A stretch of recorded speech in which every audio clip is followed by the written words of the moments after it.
Dumulog sa Office of the Ombudsman ang grupong Akbayan at Koalisyong Tindig Pilipinas para imbestigahan ang kontrobersyal na paggamit ni Vice President Sara Duterte sa kanyang confidential at intelligence funds. Nananawagan po kami sa Ombudsman na seryosohin po yung mga kaso laban kay VP Sara Duterte, imbestigahan yung articles of impeachment dahil hindi nga naganap yung inaasahan po nating trial sa Senado.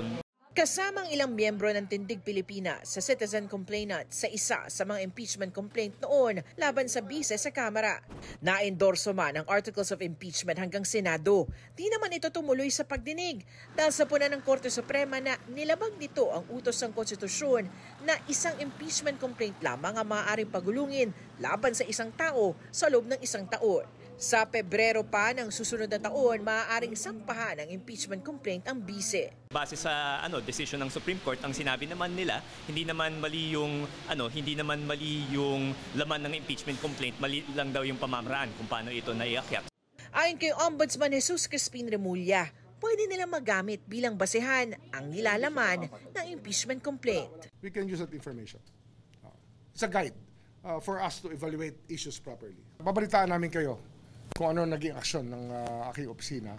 Tungkol dito, malamang naman yan, fact-finding yan . Hunyo nang irekomenda ng House Committee on Good Government and Public Accountability sa Office of the Ombudsman na sampahan din ng reklamong kriminal, sibil at administratibo ang bise. Base sa investigasyon ng komite, mahigit kalahating bilyong piso o 612 million pesos sa confidential funds ang na-disburse sa pamumuno ni Duterte sa Office of the Vice President at Department of Education. Binubusisi na yan ng Office of the Ombudsman. Ang impeachable officer pwedeng maharap sa kaso, kaya lang wala sa poder, wala sa kapangyarihan ng ombudsman na alisin sila sa opisina.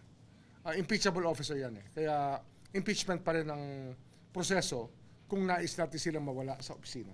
Patuloy na kinukuha ng GMA Integrated News ang panig ni Vice President Sara Duterte.